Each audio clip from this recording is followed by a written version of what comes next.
It's market day in Melton Mowbray, but despite the auctioneer's best efforts, the bidding is proving sluggish.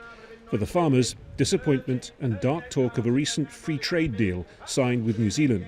The lamb has been coming over from New Zealand by the ton, tons and tons of it, and unfortunately the last 2 weeks the trade in the local markets has just been hit by a rock. We're probably £15–20 per lamb down.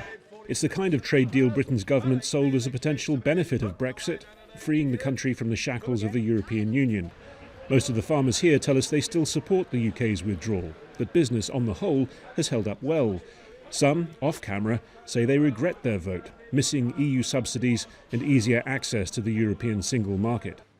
A few steps away, Stephen Nightingale is less shy. Promised Brexit freedoms, he says, just haven't come to pass.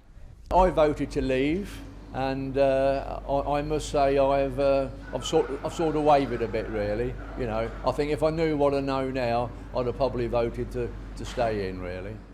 This area has long been famous for its pork pies. These days it's also known as one of the most staunchly pro-Brexit places in the UK. But there are growing signs here and nationally that sentiment is shifting.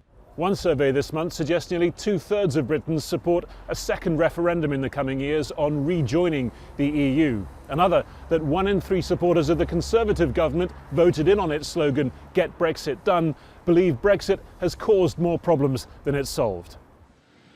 Local brewer Conby Crine was always sceptical about Brexit. 10% of his exports used to go to Ireland, but now costs for his retail customers there have doubled, and exports to the continent have also dried up.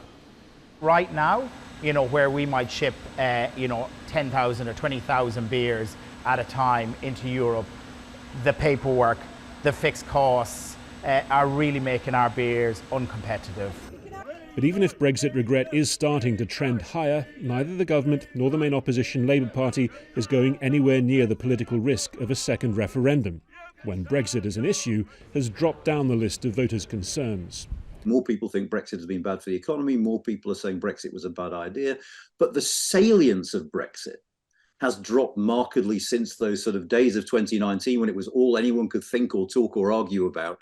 So even if more people are rethinking their referendum vote, Britain is set to keep its status as Europe's outlier well into the future. Harry Fawcett, Aljazeera, Leicestershire in the United Kingdom.